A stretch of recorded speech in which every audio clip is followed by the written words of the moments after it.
ভারতের সবথেকে নৈসর্গিক রাজ্য কাশ্মীরের পেহেলগামে আজকে একটা সন্ত্রাসী কর্মকাণ্ড সংঘটিত হয়েছে এবং এই সন্ত্রাসী হামলায় প্রায় 30 থেকে 32 জন মানুষ নিহত হয়েছে। 30 থেকে 32 জন যে সাধারণ মানুষগুলো নিহত হয়েছে তাদের ভিতরে সামরিক বেসামরিক বিভিন্ন লোকই রয়েছে, এমনকি সেনাবাহিনীর সদস্য পর্যন্ত রয়েছে। অর্থাৎ হঠাৎ করে পেহেলগামে এই অস্ত্রধারীরা কারা এ ধরনের আক্রমণ করলো এবং ভারতে 30 থেকে 35 জন সাধারণ নাগরিকের রক্ত ঝরালো। এটা সত্যি একটা চাঞ্চল্যের সৃষ্টি করেছে এবং এই ঘটনাকে ভিত্তি করে ভারত ইতিমধ্যে বিভিন্ন রাজ্যগুলোতে বিক্ষোভ অনুষ্ঠিত হচ্ছে। শুধু বিক্ষোভই নাই, বিভিন্ন জায়গাতে সাধারণ নাগরিক তারা বিক্ষোভের ভিতরে দেখা যাচ্ছে পাকিস্তানের পতাকা তারা পোড়াচ্ছে। তবে এই ঘটনাটি সংঘটনের সময় ভারতের প্রধানমন্ত্রী নরেন্দ্র মোদী উনি সৌদি আরব সফরে ছিলেন। আগামীকাল বুধবার সৌদি আরব থেকে ওনার ফেরার কথা ছিল, কিন্তু আজকে যখন এই ঘটনাটি ঘটেছে তখনই নরেন্দ্র মোদীকে ফোন করার মাধ্যমে জানানো হয়।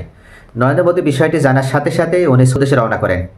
ভারতে তিনি আসার পরপরই সরাসরি পাকিস্তানকে দায়ী করেন এবং বলেন যে হামলার পেছনে পাকিস্তান দায়ী। কিন্তু ভারতে যে একচেটিয়াভাবে পাকিস্তানকে দায়ী করছে এটা আসলে ভারতের পক্ষ থেকে বলা হলেও ভারতের অধিকাংশ মানুষ এটা মেনে নিতে চাচ্ছে না, কেননা পাকিস্তান কখনো এই ধরনের কাজ করবে না। পাকিস্তানের শুধু এখন অর্থনৈতিক নাজুক অবস্থা না, তাদের রাজনৈতিক অস্থিতিশীলতাও রয়েছে। আর এই মুহূর্তে পাকিস্তান কোনোভাবে ভারতের সাথে যুদ্ধে জড়াতে চাইবে না। তাহলে এটা করল কারা? অনেক রাজনৈতিক বিশ্লেষক তারা মনে করছে এই ঘটনাটি নরেন্দ্র মোদী নিজেই করেছে। কেননা ভারতের যে ওয়াকফ বিলটা পাশ করেছে বা মুসলমানদের বিরুদ্ধে ভারত যে একটা ওয়াকফ বিল যেটা অন্যায়ভাবে মুসলমানদের উপর চাপিয়ে দিয়েছে এবং ইতিমধ্যে ভারতের বিভিন্ন জায়গায় মুসলমানদেরকে নির্যাতন করা হচ্ছে, হত্যা করা হচ্ছে, বাড়ি ঘর ছেড়ে দিতে বাধ্য করা হচ্ছে, এটাকেই মূলত ভিন্ন খাতে প্রবাহিত করার জন্যই বিজেপির পক্ষ থেকে এই নাটক সাজানো হয়েছে। অর্থাৎ বিজেপির লোকের মাধ্যমেই এই আক্রমণ সাজানো হয়েছে এবং তারা কাশ্মীরকেই বেছে নিয়েছে এই কারণে যে কাশ্মীর উত্তপ্ত জায়গা, কাশ্মীরে যদি আক্রমণ করা হয় তাহলে পাকিস্তানের উপরে দায় চাপিয়ে দেওয়া সম্ভব হবে।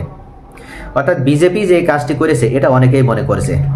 তবে মূল বিষয় হচ্ছে যে এ ধরনের যদি নোংরা রাজনীতির সাথে বিজেপি জড়িত থাকে সেক্ষেত্রে বিজেপির দ্বারা ভারতের তো দুর্নাম হবেই এবং ভারত তো অবশ্যই নিজের সম্মান হারাবে।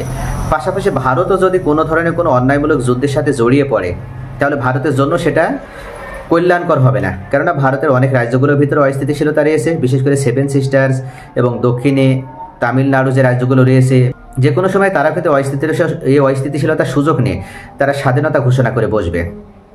এই কারণে নরেন্দ্র মোদী যদি এই ধরনের ন্যাক্কারজনক তারা কোনো ষড়যন্ত্র করে থাকে তাহলে সেটা দেখা যাবে যে ভারতে বরং নিজেদের পায়ে কোড়াল মারার মাধ্যমে নিজেদের যে অখণ্ডতা সেই অখণ্ডতা তারা ধরে রাখতে পারবেন এবং ভারত খণ্ড খণ্ড রাজ্যে বিভক্ত হয়ে যাবে।